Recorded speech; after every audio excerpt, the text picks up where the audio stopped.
Hello friends, welcome back to the new video guys. In this video guys, we are going to talk about guys how to unpair Bluetooth earphone to our Samsung phone guys. You want to unpair guys your earphone to your Samsung phone. So guys, how can you unpair?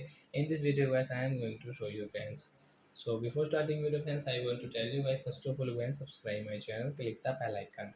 Guys now let's start the video. First of all open your phone setting to unpair these earphones.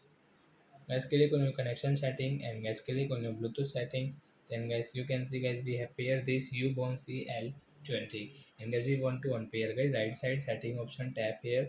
As you can see rename option, unpair and disconnect option.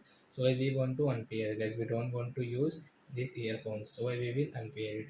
Then guys, it will unpair guys. When you will pair, when guys you want to use, so you will have to pair again guys. So we will off it. So I hope friends you have understood how to unpair Bluetooth earphones to our Samsung phone. So that's it guys. Thanks for watching my video guys. Now we will meet on next video guys with new topic. Before going guys, please go and like my video, subscribe my channel. Bye bye friends.